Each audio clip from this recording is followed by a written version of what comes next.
আল্লাহ রাব্বুল আলামিনের বাণী ফাইন্না মাআল উসরি ইউসরান ইন্না মাআল উসরি ইউসরা। আল্লাহ পাক বলেন, জেনে রাখো দুঃখ এবং কষ্টের সাথে রয়েছে সুযোগ আর সুবিধা, আর অসচ্ছলতার সাথে রয়েছে উদার সচ্ছলতা। জোরে কোন সুবহানাল্লাহ। কাজে ভয় পাওয়ার কারণ নাই, হতাশ হওয়ার কারণ নাই। মন আশায় বুক বেঁধে রাখো। গুনাহ করেছ, হতাশ হয়েও না। যুবকদের গুনাহ করা স্বাভাবিক।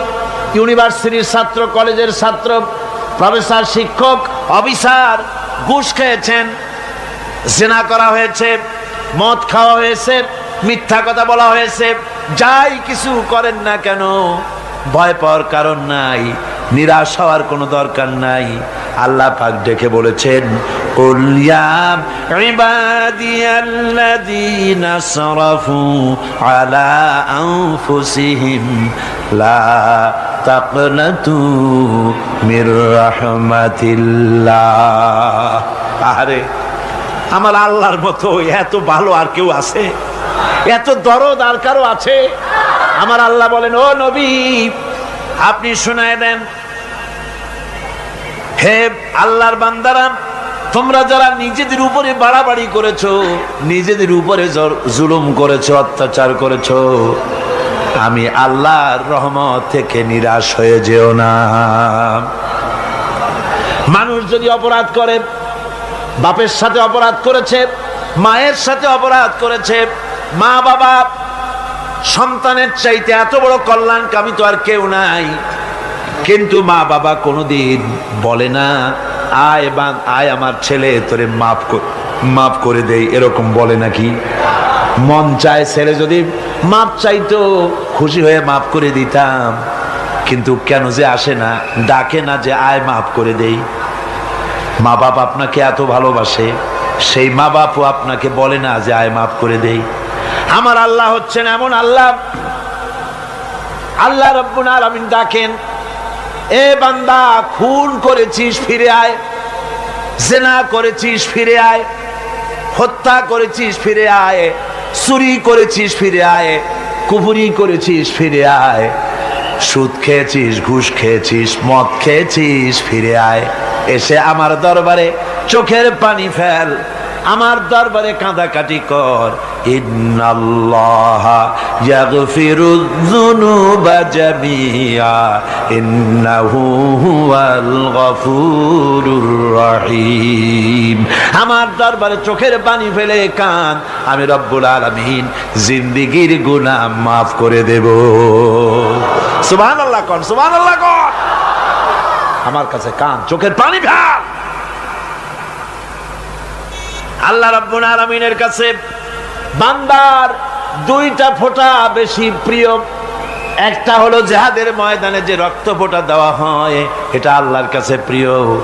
আর আল্লাহর ভয়তে গুনার জন্য লজ্জা করে, অনুশোচনা করে বান্দা যখন চোখের পানি ছেড়ে দেয়, আল্লাহর কাছে এটা অত্যন্ত প্রিয়। নবীজি বলেছেন, বান্দা যখন গুনার ভয়তে, আল্লাহর ভয়তে, জাহান্নামের ভয়তে অনুশোচনা করে যখন চোখ দিয়া পানি ছেড়ে দেয়, ওই চোখের পানি নাকের অর্ধেক আসতে না আসতে আল্লাহ রাব্বুল আলামিন বান্দারে মাফ করে দেন। আল্লাহ বরদাস্ত করতে পারেন না যে বান্দা কান্দু। আমার ভাইরা, আল্লাহ রহমত, এই পৃথিবীতে আল্লাহ রহমতকে 100 ভাগ করা হয়েছে। আল্লাহ রহমতের কত ভাগ? এই 100 ভাগের 1 ভাগ সারা পৃথিবীতে ছড়াই দেওয়া হয়েছে। আর 99 ভাগ কার কাছে? আল্লাহর কাছে। একটা ভাগ দুনিয়া ছড়ানো হয়েছে আদম আলাইহিস সালাম থেকে নিয়ে এই পর্যন্ত, এখান থেকে নিয়ে কিয়ামত পর্যন্ত পৃথিবীতে যত মানুষ আসবে, যত প্রাণী আসবে, তাদের মধ্যে প্রাণী জগতেও গাভী তার বাছুরকে ভালোবাসে, ঠিক কিনা? হাতি তার বাচ্চাকে ভালোবাসে, ঠিক কিনা? মুরগি তার বাচ্চাকে ভালোবাসে কিনা? প্রত্যেক মাই তার সন্তানকে ভালোবাসে মানুষের মতো। এই ভালোবাসা, স্নেহ, এই মমতা, এই করুণা, এই মহব্বত একটা ভাগ দুনিয়ায় দেওয়ার পর আপনি আর আমি যতটুকুন ভাগে পেয়েছি সেই মহব্বতে, স্ত্রীর মহব্বতে অস্থির, মায়ের মহব্বতে অস্থির, সন্তানের মহব্বতে অস্থির। এখন চিন্তা করেন, একটা ভাগ সারা পৃথিবীতে বিতরণ করার পর যেটুক পেয়েছি তাতে যদি এত মহব্বত হয়, তাহলে এর 99 ভাগ মহব্বত যে আল্লাহর কাছে জমা আছে, এই বান্দার জন্য তার কত মহব্বত, এই বান্দার জন্য কত করুণা তার, কত মহব্বত তার, কত দয়া তার। এজন্য আল্লাহ রাব্বুল আলামিন বলেছেন, নাব্বি ইবাদি আন্নি আনাল গফুরুর রহিম। ও আমার নবী, সুসংবাদ দিয়ে দাও, বান্দাদেরকে শোনায় দাও যে আমি আল্লাহ তাআলা ক্ষমাশীল আর দয়াবান। হুজুর কাঁদতেছিলেন, হযরত ওমর রাদিয়াল্লাহু তাআলা আনহু এসে দেখেন হুজুর একা কাঁদতেছে। হুজুর জিজ্ঞেস করছেন, হযরত ওমর জিজ্ঞেস করলেন, হুজুর আপনি কাঁদেন কেন একা একা? হযরত ওমর বলেন, আমি যখন প্রশ্ন করলাম নবীজি বললেন, আমার কাছে কিছু আগে জিবরাইল এসেছিলেন, জিবরাইল এসে আমাকে বললেন আল্লাহ পাক বলেছেন, হে আমার নবী, ইসলামের ভিতরে থেকে যে সমস্ত মানুষগুলো ইসলামের ভিতরে থেকে চুল আর দাড়ি পাকায় দিছে, কিয়ামতের দিন এই লোকগুলারে আমি শাস্তি দিতে আমার শরম হবে। হযরত ওমর বলেন, হুজুর উম্মতের জন্য কত বড় খোঁজ খবর এটা, আর আপনি কাঁদতেছেন। হুজুর বলেন, ওমর তুমি জানো না আমার কান্নার কারণ ভিন্ন। আমার কান্নার কারণ হলো যে আল্লাহ রাব্বুল আলামিন কিয়ামতের দিন দাড়ি চুল পাকা বান্দারে শাস্তি দিতে শরম করবেন, সেই দাড়ি চুল পাকা বান্দাগুলি আল্লাহর সাথে নাফরমানি করতে শরম করে না। আমি এই লজ্জায় কাঁদতেছি। ভাইরা, হুজুর আল্লাহ পাক বলেন, ও আমার নবী, রাতের আধারে যখন একটা বুড়া আমার দরবারে হাত উঁচু করে, একটা বুড়া মানুষ রাতের আধারে যখন আমার দরবারে হাত উঁচু করে আর যখন বলতে থাকে, রব্বুল আলামিন আমার পেছনের জীবনটা বড় খারাপ করেছি, এমন কোন কাজ জীবনে করি নাই যা তোমার কাছে কিছু দাবি করতে পারি, সব রকমের নাফরমানি করেছি, আজ আমি বুড়া হয়ে গেছি, কামাই করতে পারি না, ছেলে আমাকে চোখে দেখতে পারে না, পুত্রবধূ আমাকে ঘরে জায়গা দেয় না, আমার স্ত্রী আমাকে দেখতে পারে না, রোজগার করতে পারি না, হাঁটতে পারি না, চলতে পারি না, সবার কাছে আমি তিতা হয়ে গেছি, আমি দাঁড়াতে পারি না, কোমরে ব্যথা পাই, হাঁটুতে ব্যথা পাই, চলতে পারি না, কানে শুনতে পাই না, চোখে দেখতে পারি না, আর তোমার কাছে কিছু চাইয়া নেব এমন ভালো কাজও করি নাই। এইভাবে যখন বান্দা কাঁদতে থাকে আমার দরবারে, ও আমার হাবিব আমার রহমতের দরিয়ায় জোশ মেরে যায়, আমার শরম হয় এই বুড়াটারে কেমনে খালি হাতে ফিরাইয়া দেই। সুবহানাল্লাহ, সুবহানাল্লাহ। আমার আল্লাহর এত দয়া, আমার আল্লাহর এত মায়া, এত মহব্বত। আমার আল্লাহ রাব্বুল আলামিন বলেন, وَإِذَا سَأَلَكَ عِبَادِي عَنِّي فَإِنِّي قَرِيبٌ। ও আমার হাবিব, আমার বান্দা আমার ব্যাপারে প্রশ্ন করে, আমি বান্দার একদম নিকটে। কোরআন শরীফের ভিতরে যত জায়গায় রাসূলকে বলা হয়েছে সুয়ালের কথা, আপনাকে প্রশ্ন করা হয়, আল্লাহ তার জবাব কুল এই কথা বলে জবাব দিয়েছেন। যত জায়গায় সুয়াল এসেছে, যেমন কোরআনে কারীমের মধ্যে আল্লাহ পাক বলেন, ওয়ায়াসআলুনাকা আনিল মাহিদ, মেয়েদের হায়েজ সম্পর্কে জিজ্ঞাসা করা হয়, কুল হিয়া আযা, হে নবী আপনি বলুন। এভাবে করে কুল দিয়ে জবাব দেওয়া হচ্ছে। আবার প্রশ্ন করা হচ্ছে, ওয়ায়াসআলুনাকা আনিল আনফাল, এই গনিমতের মাল সম্পর্কে হুজুর আপনাকে, হে নবী আপনাকে প্রশ্ন করা হয়। আল্লাহ কুল দিয়া জবাব দিলেন, আল্লাহ বলেন আপনি বলেন। ওয়ায়াসআলুনাকা আনিল খামরি ওয়াল মাইসির, আল্লাহ পাক বলেন নবী আপনারে প্রশ্ন করা হয়, কুল ফীহিমা ইসমুন কাবীর, আল্লাহ কুল দিয়া বললেন তুমি বলো। আবার বলা হলো ওয়ায়াসআলুনাকা আনিল আহিল্লা কুল হিয়া মাওয়াকিতু লিন্নাস। ও নবী, আপনাকে প্রশ্ন করা হয় চাঁদের ক্রমবর্ধমান এবং ক্রমহ্রাস, এই যে বাড়ে আর কমে, পূর্ণিমা হয় অমাবস্যা হয়, কেন হয়? আপনি বলুন, কুল, আপনি বলেন, এটা আমি অক্ত এবং সময়, বছর আর দিন গণনা করার জন্য পৃথিবীবাসীদের জন্য বিনা পয়সায় একটা ক্যালেন্ডার বানাইয়া আকাশে ঝুলাই রেখেছি।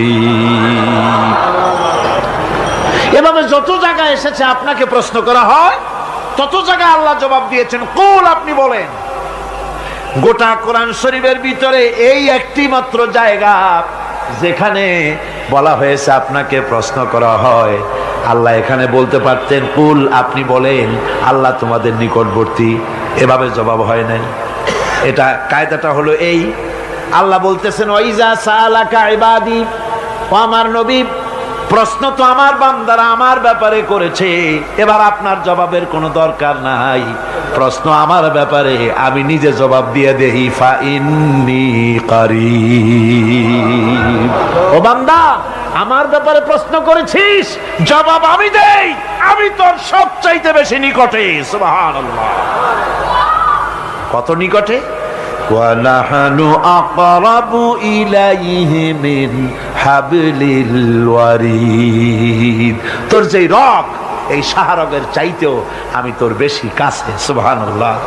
আমারে ডাক, আমারে ডাক, কলিজা দিয়া ডাক, অন্তর দিয়ে ডাক। মনের থেকে মানুষ যদি ডাকে, মুখের ডাক আর মনের ডাক এক জিনিস নয়। দিল সে জুবাত নিকলতি হ্যায়, असर रखती है पर नहीं मगर ताकते परवाज रखती है। दिल থেকে যে কথা বেরোয় তা প্রভাব বিস্তার করে, ডানা নাই কিন্তু ওড়ার ক্ষমতা রাখে।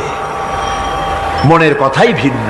মন থেকে, দিল থেকে, কলিজা থেকে, অন্তরের গভীর কন্দর থেকে মুহাব্বতের সাথে কেউ যদি একবার বলে আল্লাহ, বলেন আল্লাহ, আল্লাহ, আল্লাহ,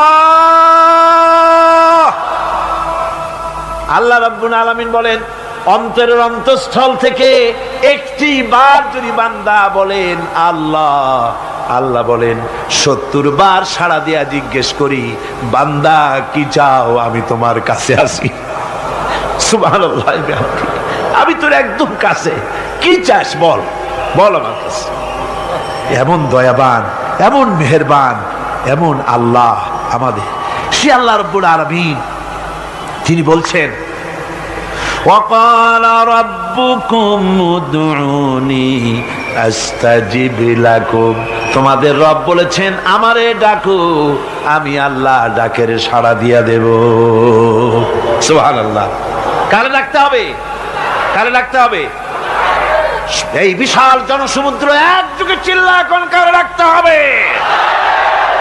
কোন পীর সাহেবকে নয়, আল্লাহর কসম কোন খাজা বাবাকে নয়, ডাকতে হবে কারে? চিল্লা এখন কারে? ওয়াকালা রাব্বুকুম উদউনি, তোমার রব তোমাকে বলতেছে আমারে ডাকো, আস্তাজিব লাকুম, আমারে ডাকবে আমি সাড়া দিয়ে দেব। সুবহানাল্লাহ। আল্লাহকে ডাকেন, কি চাই আপনার বলেন, কি চাই?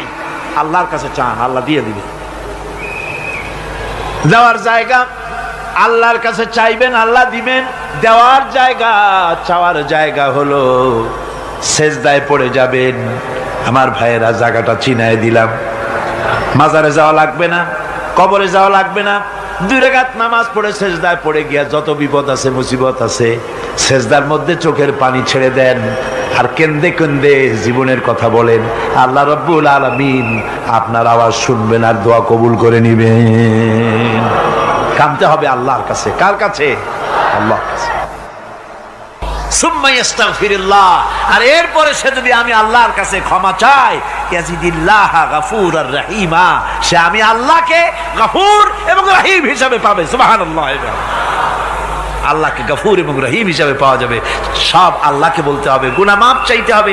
এই জন্য হুজুর সাল্লাল্লাহু আলাইহি ওয়াসাল্লাম দৈনিক 100 বার তওবা পড়তেন। কোন হাদিসে আছে 70 বার, কোন হাদিসে আছে 100 বার তওবা পড়তেন। নামাজের পরে তো প্রত্যেক নামাজই পড়তেন হুজুর, সালাম ফিরাতেন আর সাথে সাথে বলতেন আল্লাহু আকবার, আস্তাগফিরুল্লাহ, আস্তাগফিরুল্লাহ, আস্তাগফিরুল্লাহ। মনে থাকবে আপনাদের? মনে থাকবে? সালাম ফিরাইয়া কি বলবেন?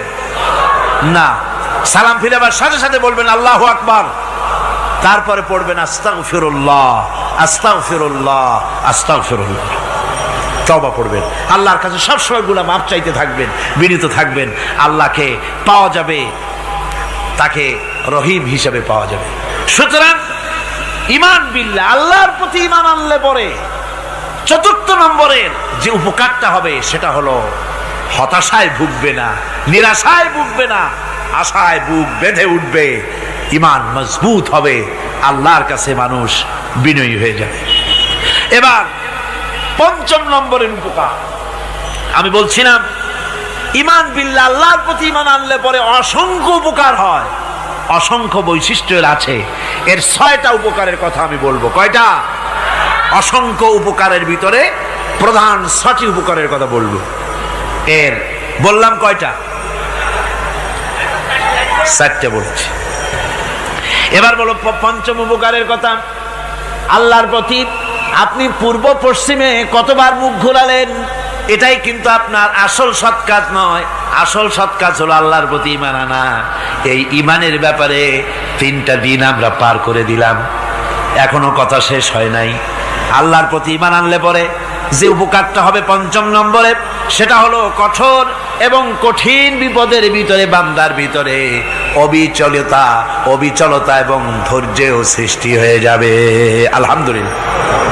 কঠিন বিপদ মুসিবত আসলে পরে সে অবিচল থাকবে। সারা দুনিয়ার বিপদ আপদ, শত্রুতা, দুঃখ, কষ্ট, মুসিবত, জুলুম, নির্যাতন সবকিছু পাহাড়ের মতো উঁচু হয়ে তাকে ঘিরে ফেলবে, কিন্তু তাকে এক চুলও নাড়াতে পারবে না। আলহামদুলিল্লাহ। সারা পৃথিবী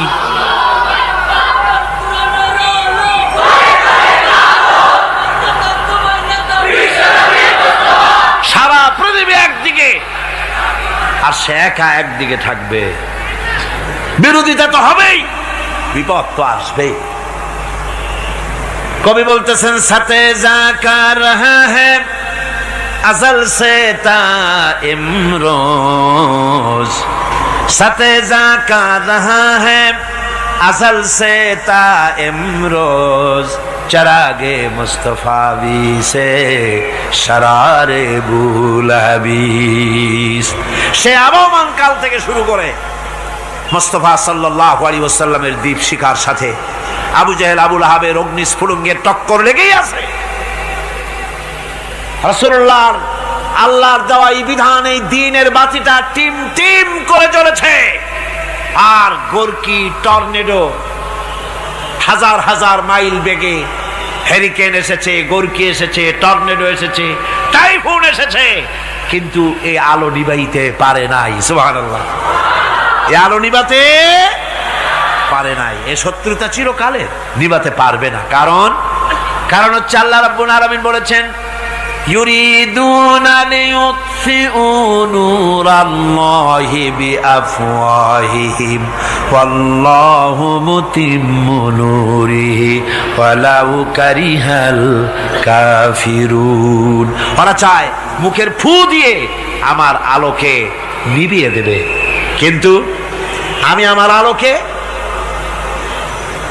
পূর্ণতা দান করব। তাতে কাফের বেঈমানদের কলজায় যত জ্বালা যন্ত্রণা হোক, আমার দ্বীন কেউ মিটাই দিতে পারবে না। সুবহানাল্লাহ। সুতরাং বিপদে অবিচলতা আসবে, সে অটল হবে, মজবুত হবে। কোরআনে কারীম বলতেছে, ওয়া কাযালিকা জাআলনা লিকুল্লি নাবিয়্যিন আদুওয়াম মিনাল মুজরিমিন। এই পৃথিবীতে এমনি করে আমি সকল নবীদের শত্রু বানিয়েছি, সব পাপিষ্ঠ অপরাধীদেরকে। নবীদের সাথে বিরোধিতা করেছে কারা? পাপিষ্ঠরা, অপরাধীরা। আজও খুঁজে দেখেন আজও ইসলামী আন্দোলনের বিরোধিতা যারা করে সবগুলি কি পাপিষ্ঠ। সত্য কিনা কর? ইসলামী আন্দোলনের বিরোধিতা যারা করে হিসাব করে, চোখ দিয়ে তাকায় দেখেন, খুঁজে দেখেন তাদের নামগুলি। মদখোর, জিনাকার, বদমাশ, চোর, হাইজাকার, বেনামাজি, লুটেরা, মিথ্যাবাদী, সবচাইতে সমাজের নিকৃষ্ট লোকগুলি ইসলামের বিরুদ্ধে করে।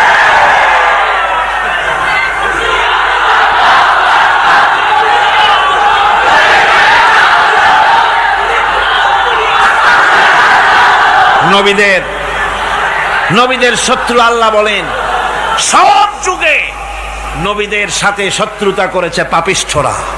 আল্লাহর কথা, কার কথা? সকল যুগে নবীদের সাথে শত্রুতা করেছে পাপিষ্ঠরা, নিকৃষ্ট ধরনের অপরাধীরা।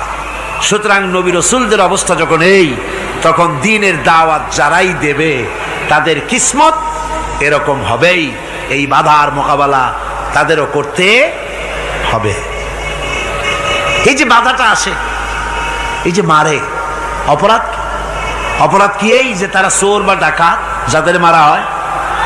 আল্লাহ রাব্বুল আলামিন বলেন অপরাধ হলো ওয়ামা নাকামু মিনহুম ইল্লা আইয়ুমিনু বিল্লাহিল আজিজিল হামিদ। অপরাধ হচ্ছে ইমানদার লোকদের উপরে নির্যাতন চালিয়েছে, অন্য কোনো কারণে নয়। কারণ একটাই, তারা আল্লাহর জমিনে আল্লাহর দ্বীন প্রতিষ্ঠা করতে চেয়েছে, আর কোনো অপরাধ না। জমিন আল্লাহর, জমিন কার? এই বিশাল জনসমুদ্র গর্জে উঠুন একযোগে, বলুন জমিন কার? আইন চলবে কার? এখানেই সংঘর্ষ বেঁধেছে আবহমান কাল ধরে। মানুষ অত্যাচারিত হয়েছে, সাহাবায়ে কেরাম অত্যাচারিত হয়েছেন। বুখারী শরীফের হাদিসে এসেছে রাসূল করিম সাল্লাল্লাহু আলাইহি ওয়াসাল্লামের কাছে হযরতে খাব্বাব গিয়ে উপস্থিত হয়েছিলেন। হযরতে খাব্বাব বলেন, হাদিসটা এভাবে লেখা হয়েছে বুখারীতে, ওয়ান খাব্বাব বিন আরিদ রাদিয়াল্লাহু তাআলা আনহু قال شكونا إلى رسول الله صلى الله عليه وسلم وهو متوسد بردة له في ظل الكعبة। রাসূলুল্লাহর কাছে গেলাম, কাবা শরীফের কাছে গিয়ে দেখি নবীজি একটা চাদর গায়ে দিয়ে তিনি আরাম ফরমাচ্ছিলেন কাবা শরীফের ছায়ায়। সেখানে গিয়ে বললাম, আলা তাস্তানসিরু লানা আলা তাদউ লানা ইয়া রাসূলুল্লাহ, হে আল্লাহর রাসূল, আপনি কি আমাদের জন্য আল্লাহর কাছে দোয়া চাইবেন না? আপনি কি আল্লাহর কাছে আমাদের জন্য সাহায্য চাইবেন না? আমাদের লোকগুলিকে, মুসলমানগুলিকে মারতে মারতে তো শেষ করে ফেলে দিল। তারা আমাদের সুমাইয়াকে মারলো, আমাদের খাব্বাবকে উটের সাথে পায়ের দড়ি লাগায় টানলো, আমাদের খোবায়েবকে তারা আগুনের উপরে চিৎ করে শোয়ায় রাখলো, না খায় রাখতেছে, মারতেছে। কষ্টে তো শেষ হয়ে গেলাম, হুজুর আপনি কি আমাদের জন্য দোয়া করবেন না? হাদিস শরীফে এসেছে নবীজি উঠে বসলেন সোজা হয়ে। নবীজি বলেন, ও আমার সাহাবী, ও খাব্বাব শোনো, তোমাদের আগে এই পৃথিবীতে যারা দ্বীনের দাওয়াত দিতে এসেছিলেন তাদেরকে সমকালীন রাষ্ট্রশক্তি, সমাজ শক্তি তাদেরকে ধরত। ফায়ু খাজুর রাজুলো, তাদেরকে তারা ধরত। ফায়ুহফারু লাহু ফিল আরদ, আর তার জন্য জমিনের ভিতরে কবর বানাইতো। ওই কবর ফায়ু জালু ফিহা, ওই কবরের ভিতরে তাকে কোমর পর্যন্ত গেড়ে দিত। সুম্মা ইউতা বিল মানসার, এরপরে করাত আনতো। ফায়ুদাউ আলা রাসিহি, এরপরে ওই করাত তার মাথার উপরে রাখতো। ফায়ুজালু নিসফাইন, এরপরে করাত দিয়া চিড়ে জীবিত মানুষটারে দ্বিখণ্ডিত করে ফেলে দিত। মা ইয়াসুদ্দুহু যালিকা আন দীনিহি, ও আমার খাব্বাব, এত কষ্ট দেওয়ার পরেও সেই যুগের কোন মুসলমানকে, দ্বীনের দায়ীদেরকে আল্লাহর দ্বীন থেকে এক চুলো তারা সরাই দিতে পারে নাই, এক চুলো সরাতে পারে নাই। ওয়াল্লাহি, ও খাব্বাব, আমি আমার আল্লাহর নামে কসম করে বলছি, লা ইউতাম্মান্নাল্লাহু হাযাল আমরা হাত্তা ইয়াসিরা আর-রাকিবু মিন সানা ইলা হাযরামাউত। আমি কসম করে বলি, আল্লাহ রাব্বুল আলামিনের এই সানা থেকে হাযরামাউত পর্যন্ত লোকেরা যাতায়াত করবে, সুন্দরী রমণীরা গমন করবে, সদাগরেরা যাতায়াত করবে, টাকা নিয়া পয়সা নিয়া যাতায়াত করবে। তাদের মনের মধ্যে লুটের ভয়, টাকার ভয়, চুরির ভয়, ডাকাতির ভয়, জেনার ভয়, হত্যার ভয়, ধর্ষণের ভয়, কোনো ভয় থাকবে না। লা ইয়াখাফু ইল্লাল্লাহ, আল্লাহ ছাড়া কোনো ভয় থাকবে না। এমন একটা সমাজ, এমন একটা সময় আসবে। ওয়ালাকিন্নাকুম তাস্তাজিলুন, অথচ খুব তাড়াহুড়ো তোমরা করতেছো। তাড়াহুড়ো করো না, সময় আসবে ইনশাআল্লাহ। আমার ভাইয়েরা, আমার বন্ধুগণ, কঠিন বিপদে অবিচলতা এবং ধৈর্যের দৃষ্টান্ত রেখে গেছেন আম্বিয়া আলাইহিমুস সালাম। সুবহানাল্লাহ। কঠিন বিপদে অবিচলতা, দৃঢ়তা, ধৈর্য কারে বলে, তার দৃষ্টান্ত কারা রেখেছেন? আম্বিয়া আলাইহিমুস সালাম। ওনারাই আমাদের আদর্শ, নবীরাই আদর্শ। সাহাবায়ে কেরাম রিদওয়ানুল্লাহ তাআলা আলাইহিম আজমাইন আমাদের আদর্শ।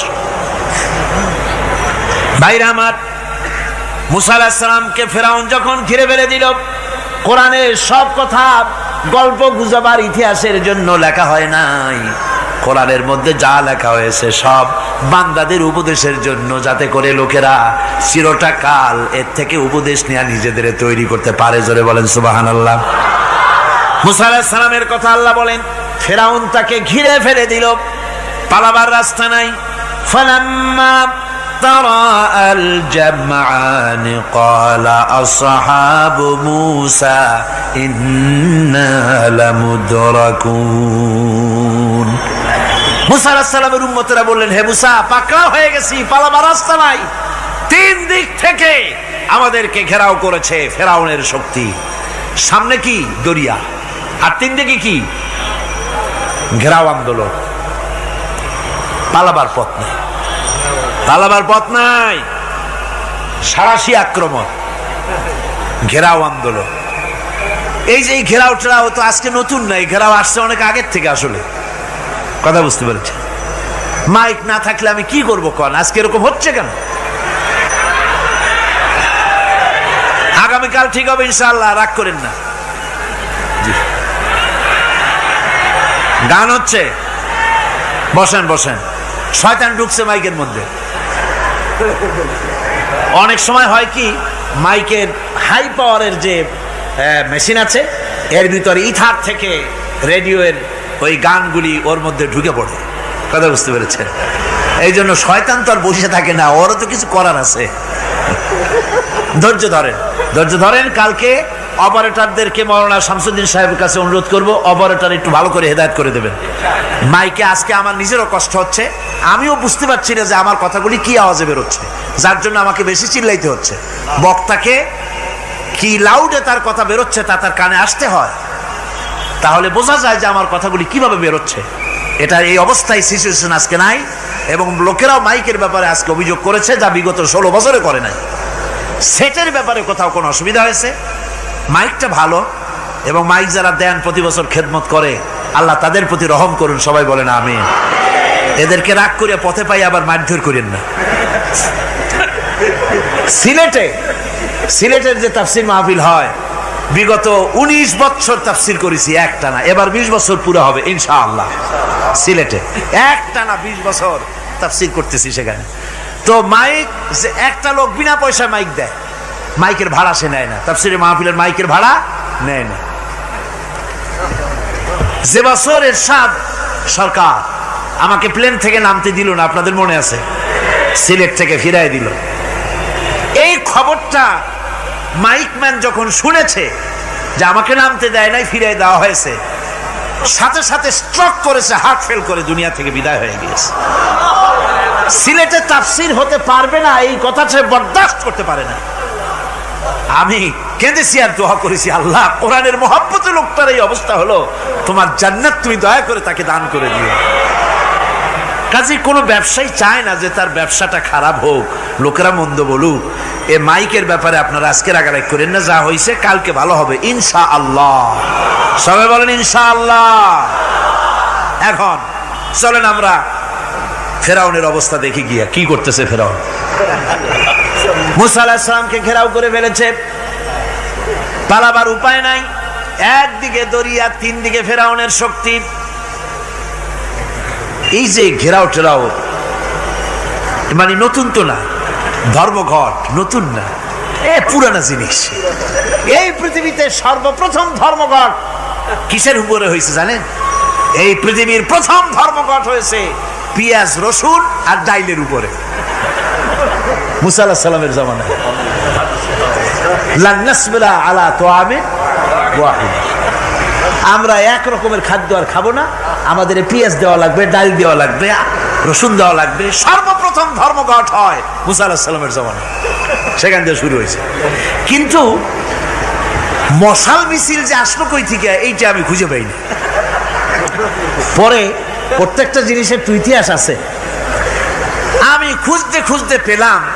আমি জানি না এর ইতিহাস মূলে কোথায়, কিন্তু আমি যদ্দূর খুঁজে পাইছি সেটা হলো মশাল মিছিলের আবিষ্কার হয়েছে লঙ্কায় রাবণের সময়। হনুমানের লেজে আগুন দিয়া তারপরে লঙ্কা কাণ্ড ঘষালো, নামই আছে লঙ্কা কাণ্ড। হনুমানেরা লেজে আগুন দিয়ে রাবণ যে লঙ্কায় মশাল মিছিল করেছিল হনুমানদের দিয়া, ওই হনুমানের ওই সিস্টেমটা এখনো আমাদের দেশে চালু আছে। এইটা আসলে কোন ভদ্র লোকের এই মিছিল হওয়া উচিত না। আগুন নিয়ে কিসের মিছিল? আগুন হলো জাহান্নামের প্রতীক। আগুন কিসের প্রতীক? জাহান্নামের প্রতীক। যদিও আমাদের উপকারে লাগে, কাজে লাগে। সুতরাং আমরা যা করব প্রত্যেকটা জিনিসের পেছনে সুন্নতে নববীর কোনো না কিছু থাকতে হবে। কথা বুঝতে পেরেছেন? তিন দিক থেকে ঘেরাও হয়ে গেছে, পালাবার কোনো রাস্তা। হযরতে মুসা আলাইহিস সালামের কাছে উম্মতেরা বললেন, পালাবার তো কোনো পথ নাই, এখন উপায়টা কি? আমাদের তো আর উপায় নাই। মুসা আলাইহিস সালাম দেখেন বিপদে পড়ে গেছেন, কিন্তু ধৈর্য হারান নাই, ভয় পান নাই। ভয় পাইছিলেন? ভয় পেয়েছেন? প্রশ্নই ওঠে না। মুসা আলাইহিস সালাম আল্লাহ পাক যাদেরকে বলেছেন উলুল আযম রাসূল, যাদের বলেছেন তার মধ্যে হযরত মুসা একজন উলুল আযম পয়গম্বর। চারটিখানি কথা না, আল্লাহ কথা বলছেন তার সাথে, কালিমুল্লাহ তিনি। সুবহানাল্লাহ। কর মুসা আলাইহিস সালাম শোনালেন, কাল্লা ইন্না মাইয়া রাব্বি সায়াহদিন। কখনো নয়, আমার উম্মতেরা ভয় পেও না, আমার রব অবশ্যই আমাকে পথ দেখাবে। সুবহানাল্লাহ। তিন দিক থেকে শত্রু, একদিকে দরিয়া, পালাবার কোন রাস্তা নাই। সেখানে দৃঢ়তার সাথে তিনি বলছেন, অবশ্যই আমার আল্লাহ আমারে পথ দেখাবে। সুবহানাল্লাহ। নবীরা এই দৃঢ়তা দেখিয়েছেন, অবিচলতা দেখাইছেন।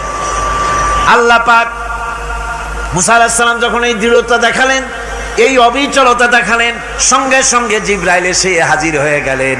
আল্লাহ পাক বলেন, ফাআওহাইনা ইলা মূসা আন আদরিব বিআসাকাল বাহরা ফানফালাকা ফাকানা কুল্লু ফিরকিন কাত্তাউদিল আযীম। মূসা আলাইহিস সালামকে আমি ওহী নাযিল করলাম, তাকে বললাম হাতে যে লাঠি আছে এই লাঠি দিয়ে আঘাত করো দরিয়ার উপরে। দরিয়ার উপরে আঘাত করলেন, একটা রাস্তা হয় নাই, 12টা রাস্তা তৈরি হয়ে গেল। আর দেওয়ালগুলা পাহাড়ের মতো উঁচা হয়ে গেল। দরিয়ার ভিতরে পাহাড়ের মতো উঁচা মজবুত 12টা রাস্তা। এবার মুসা আলাইহিস সালাম তার দলবল নিয়ে চললেন। আল্লাহ রাব্বুল আলামিন বলেন, ওয়া আনজাইনা মূসা ওয়া মান মাআহু আজমাইন। মুসা এবং তার সাথী সঙ্গীদেরকে আমি পার করে দিলাম। মুসা আলাইহিস সালাম এবং তার সাথী সঙ্গী নিয়ে যখন দরিয়ার মাঝখানে আসছে, ফেরাউন তার দলবল নিয়ে এসে গেছে। আসে দেখে নদীর মধ্যে রাস্তা। বাবা, খুব তো কায়দা। ও মনে করছে ওর বাজানের তৈরি করা ডিস্ট্রিক্ট বোর্ডের রাস্তা। ওর লোকজন নিয়ে নেমে গেছে দরিয়ার ভিতরে, ও আসছে মাঝখানে, মুসা আলাইহিস সালাম চলে গেছেন ওপার, দরিয়া পার। মাঝখানে যখন এসে গেল, আল্লাহ রাব্বুল আলামিন পানিকে অর্ডার করলেন কুন। আল্লাহর তো বটন টেপা লাগে না, মুখ দিয়া কোনো হুকুম করা লাগে না, শুধু বলেন কুন। যে ব্যাপারে কুন বলেন ফায়াকুন, সাথে সাথে হয়ে যায়। আল্লাহ বললেন কুন, আর অমনি রাস্তা বন্ধ হয়ে গেল। এবার তুফান শুরু হয়েছে নদীতে, ঢেউয়ের উপরে ঢেউ, মৌজুন কাল জিবাল, পাহাড়ের মতো উঁচু হয়ে হয়ে ঢেউ আসতেছে। দলবল ঘোড়া আর অস্ত্রপাতি যা ছিল সব মরিয়া শেষ। এবার ফেরাউন একা উপরে ওঠে আর নিচে নামে, পানি খেতে খেতে পেটের কাম সারা, জনমের খাওয়া খাইছে পানি। এখন জান যায়, বাঁচবার আর উপায় না, বাঁচবার আর উপায় নাই। ফেরাউন তার নিজের জীবন সম্পর্কে হতাশ হয়ে গেল। এবার ফেরাউন বলতেছে, আমানতু আন্নাহু লা ইলাহা ইল্লাল্লাযী আমানাত বিহি বানু ইসরাঈল। আমি ঈমান আনলাম, আমি ঈমান আনলাম আল্লাহ ছাড়া কোনো ইলাহা নাই। ওই আল্লাহর উপর ঈমান আনলাম যে আল্লাহর উপর ঈমান এনেছে বনি ইসরাঈলেরা। আল্লাহ যাতে ঠিক পায় যে কোন আল্লাহর উপর ঈমান আনছে। বনি ইসরাঈলের আল্লাহর উপর ঈমান আনলাম। আল্লাহ এই তো মুসলমান হয়ে গেছি, এরপরও আমারে সুবাও কেন? আল্লাহ রাব্বুল আলামিন জবাবে বলেন, আল আন, এখন ওয়াকাদ আসাইতা ক্বাবলু ওয়া কুনতা মিনাল মুফসিদিন।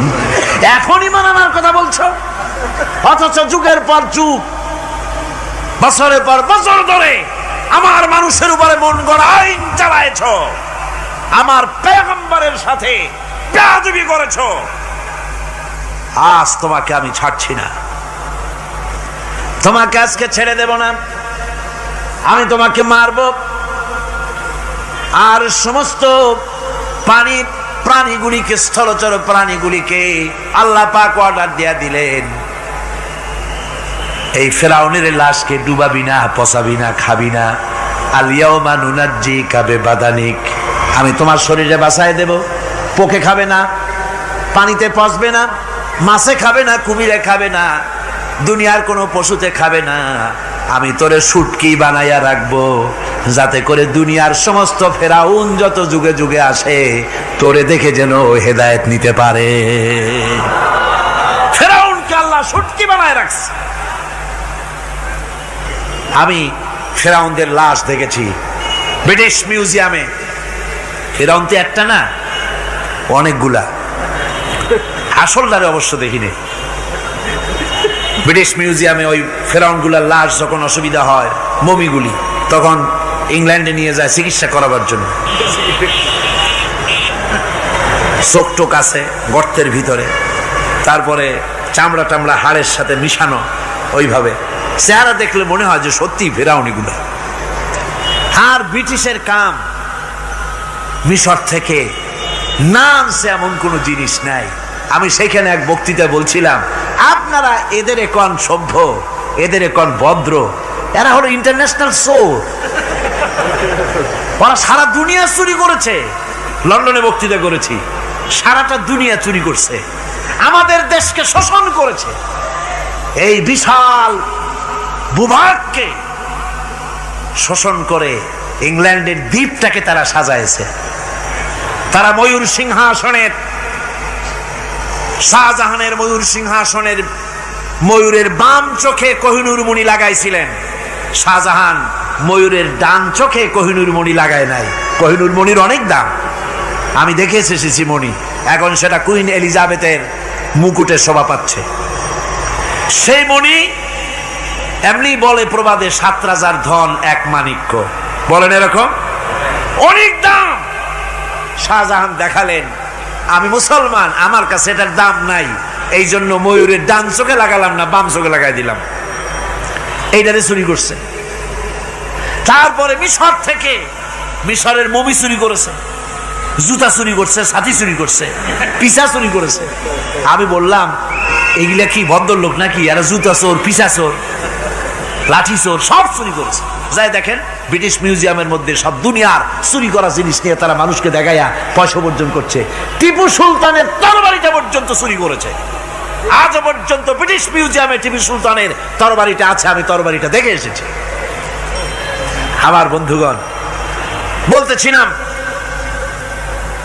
যে পৃথিবীতে আল্লাহ রাব্বুল আলামিন নবীরা তাদের চরিত্র দিয়ে বিপদের মোকাবেলা করে দুনিয়ার সামনে কঠিন বিপদের মোকাবেলা করে অবিচলতা, দৃঢ়তা দেখায় গেছেন যে কেমন করে এই পৃথিবীতে বিপদের সামনে মোকাবেলা করতে হয়। ধৈর্য ধরতে হবে, বিপদ আসবে পাহাড় সমান হয়ে, আপনাকে ধৈর্য ধারণ করতে হবে সেভাবে বুক বেঁধে। যেহেতু এটা যদি বিশ্বাস হয় যে আমার কিসমতে যা আছে তার থেকে বেশি কিছু হবে না, তাহলেই আপনার ধৈর্য আসবে, ভয় পাবেন না। কথা ঠিক কিনা কন? এবারে হযরত হুদ আলাইহিস সালাম সম্পর্কে আল্লাহ রাব্বুল আলামিন বলেন, হযরতে হুদকে যখন ষড়যন্ত্র হলো কাফির বেঈমানেরা তাকে মেরে ফেলার জন্য, যখন সরকারি ষড়যন্ত্রে লিপ্ত হয়ে গেল, হযরতে হুদ সমাজের এই চ্যালেঞ্জের মোকাবেলা করলেন। হযরত হুদ বলেন, ফাকিদুনি জামিআন সুম্মা লা তুনজিরুন ইন্নী তাওয়াক্কালতু আলাল্লাহি রাব্বি ওয়া রাব্বিকুম। তোমরা তোমাদের ষড়যন্ত্র আমার বিরুদ্ধে যত পারো আমার বিরুদ্ধে ষড়যন্ত্র চালাও, এতটুকুন আমার অবকাশ দিও না। আমি এমন আল্লাহর উপরে ভরসা করেছি যার হাতের ভিতরে তোমাদেরও জান আর আমারও জান। যা পারো তাই করো। সরকার সমস্ত শক্তি একত্রিত হয়ে আমার মোকাবেলা করো। একদিকে হুদ আলাইহিস সালাম, আর একদিকে গোটা জাতি। হযরত হুদ ভয় পায় নাই। সুবহানাল্লাহ কোন? ঈমান বিল্লাহ মানুষের কলিজাকে এভাবে শক্ত করে দেয়। কোন আলহামদুলিল্লাহ। এবারে এই বিপদের, কঠিন বিপদের মোকাবেলা করে আমার রাসূল যে প্রমাণ দিয়া গেলেন, আমার রাসূল যে কঠিন বিপদের মোকাবেলা করলেন, ভাইয়ের আমার, হিজরতের রাতে সওর পাহাড়ের ভিতরে যখন তিনি আশ্রয় নিলেন, হযরতে আবু বকর সাথে ছিলেন। হযরতে আবু বকর রাদিয়াল্লাহু তাআলা আনহু বলেন, হুজুর আপনি দাঁড়ান, এটা তো পাহাড়িয়া গুহা, গুহার ভিতরে সাপ থাকতে পারে, বিচ্ছু থাকতে পারে, আমি আগে ঢুকি, বিপদ যদি হয় আমার উপর থেকে হয়ে যাক। গুহার ভিতরে নেমে গুহা সাফ করলেন। এরপরে হুজুরকে ডাকলেন, হুজুর তাশরীফ নিলেন গুহার ভিতরে। এরপরে হুজুর বললেন, আবু বকর পাহাড়ে হেঁটে হেঁটে 2-3টা পাহাড় পাড়ি দিয়া যাওয়া লাগে সৌর পাহাড়ে। মদিনার সোজা রাস্তা হুজুর ধরেন নাই, মেসফালার পথ দিয়া জাবালে কেদোয়ার উপর দিয়া 3টা পাহাড় পাড়ি দিয়া তারপরে হুজুর গেলেন সৌর পাহাড়ে। গুহার ভিতরে হুজুর তাশরীফ নিলেন। বললেন, আবু বকর তুমি বসো, তোমার উরুর উপরে মাথা রেখে আমি একটু আরাম করি। হযরতে আবু বকর বসলেন, হুজুর তার উরুর উপরে মাথা রেখে ঘুমায় গেলেন। আর এরপরে কাফির বেঈমানেরা তালাশ করতে করতে কাফেরেরা এসে গেল পায়ের চিহ্ন দেখে দেখে গর্তের কাছে। হযরত আবু বকর ভয়তে কেঁদে ফেললেন, আহারে আর তো উপায় নাই, এবার তো ধরা পড়ে গেছি, এবার নবীজিকে মেরে ফেলে দেবে। নবীর মহব্বতে, নিজের মহব্বতে নয়, নবীর মহব্বতে কাঁদতেছিলেন। হুজুর বলেন, হুজুরের ঘুম ভেঙে গেল। বলো আবু বকর কাঁদো কেন? ছেলের কথা, মেয়ের কথা, বিবির কথা, বাড়ির কথা মনে পড়লো নাকি? হযরত আবু বকর বলেন, ইয়া রাসূলুল্লাহ, আল্লাহর কসম করে বলি, যেদিন ঈমান এনেছি এই কলিজার ভিতরে মা বাপ, স্ত্রী, পুত্র, পরিজন, এমনকি আমার নিজের জীবনের চাইতে আপনারে বেশি ভালোবাসি। তা কাঁদো কেন? কাঁদো কেন? হযরত আবু বকর বলেন, হুজুর ধরা পড়ে গেছি, কাফেররা এসে গেছে গর্তের কাছে, তাকালি আমাদের দেখতে পাবে, আমরা তো মাইনরিটি, ওরা তো মেজরিটি, আমরা তো ধরি মারি ফেলাই দেবে, আপনাকে মেরে ফেলে দেবে, এই জন্য কাঁদি। আল্লাহ রাব্বুল আলামিন, হুজুর তখন কি দৃঢ়তা, কি অবিচলতা, কি ধৈর্যের পাহাড় সম মনোবৃত্তি তখন দেখালেন। আল্লাহ কোরআন শরীফে চিরকাল যাতে মানুষেরা হেদায়েত নিতে পারে সেজন্য হুজুরের কথা উঠায় দিলেন কোরআনে।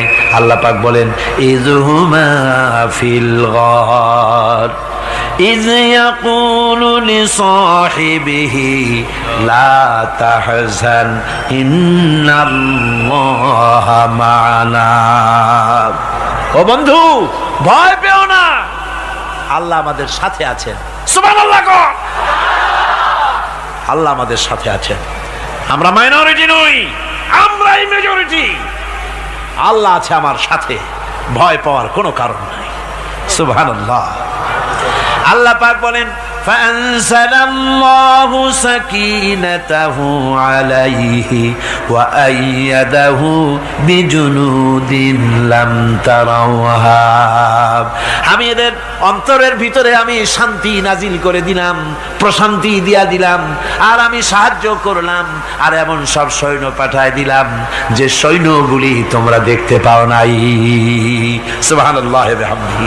ভাইরা আমার, রাসূল করিম সাল্লাল্লাহু আলাইহি সাল্লাম এই বিপদের মাঝে, চরম বিপদের মাঝে অবিচলতা, দৃঢ়তা, কঠিন আত্মনির্ভরতা দেখিয়েছেন। এগুলি হলো ঈমানের পঞ্চম নম্বরের উপকারিতা। আল্লাহর প্রতি ঈমান আনলে এভাবে পাহাড় সম ঈমান মজবুত হয়ে যায়। জেলের পরোয়া করি না, ফাঁসির পরোয়া করি না, শহীদ হওয়ার পরোয়া করি না, মেরে ফেলে দেবে, উড়ায় দেবে, হত্যা করবে, পরোয়া করি না। পরোয়া করি কেবলমাত্র কাকে? জোরে বলেন কারে? এইরকম মুসলমান হাজার হাজার লাখ লাখ দরকার নাই, 313 জন যথেষ্ট। কয়জন যথেষ্ট? 313 জন যথেষ্ট। বদরে যারা জান দিয়ে মাল দিয়ে দ্বীনকে প্রতিষ্ঠিত করেছিলেন, এরকম 313 জনই যথেষ্ট ছিল।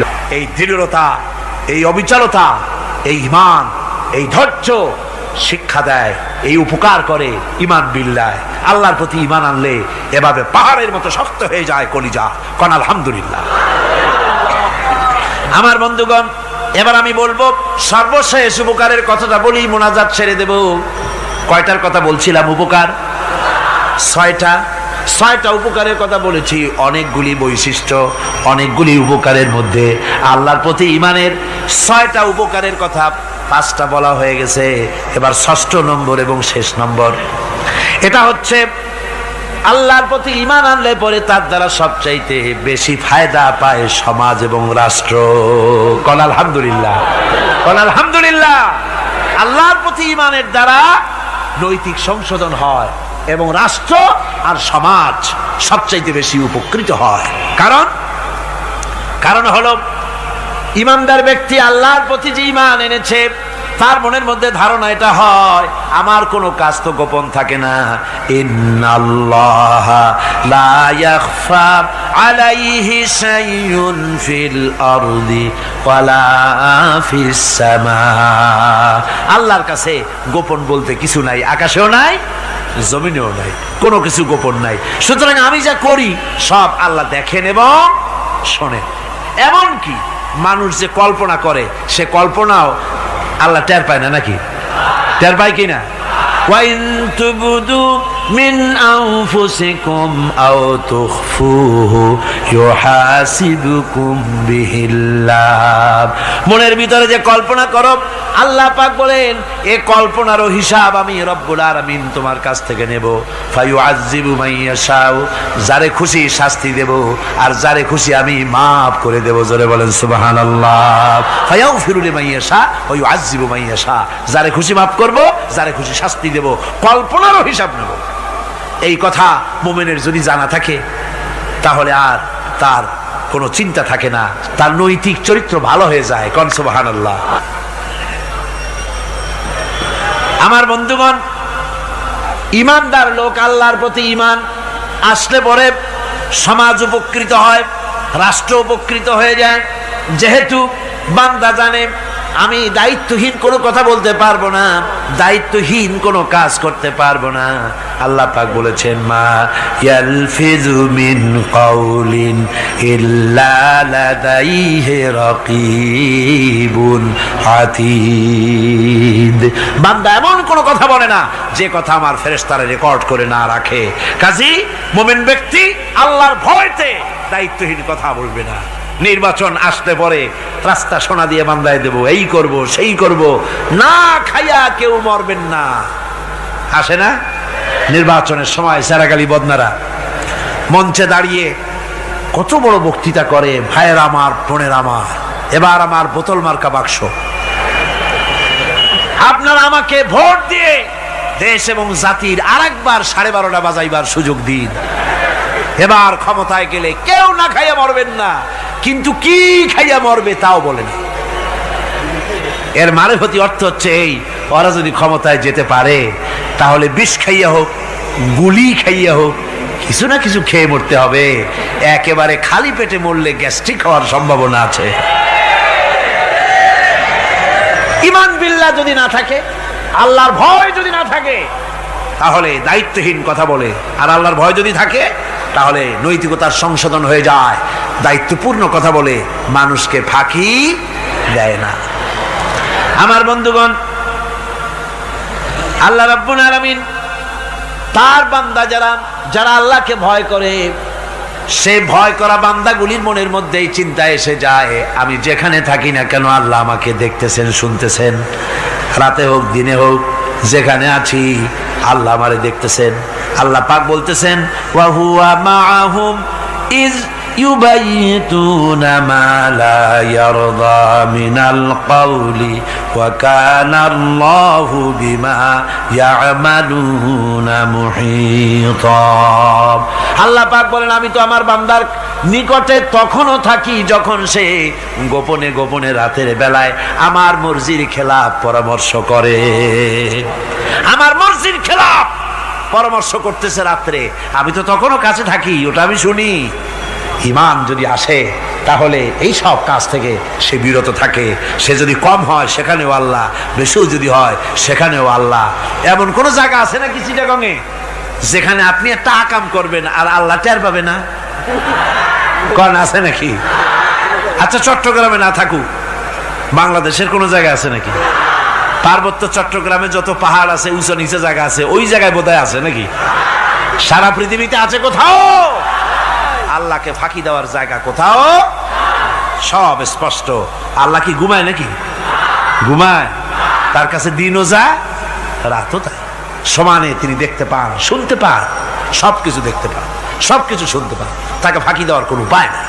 এই জন্য ৬ষ্ঠ নম্বরের উপকার যেটা হয় সেটা হলো সমাজ উপকৃত হয় ওই মানুষ দিয়ে যার মধ্যে ঈমান আছে।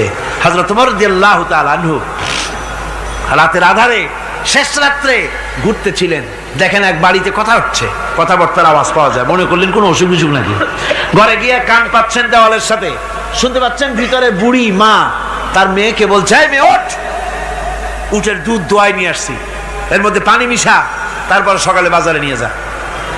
মেয়ে বলছে, মা এই কামটা আমি পারবো না। কেন পারবি না? হযরত ওমর ফরমান জারি করেছেন, দুধে পানি মিশাতে নিষেধ করেছে, কাজে এই কাজটা আমি পারবো না। আরে বেটি, আমিরুল মুমিনিন দেখ এখন কোথায় যাই, ঘুমায় আছে, সে কি দেখতেছে নাকি যে পানি মিশাই না কি মিশাই?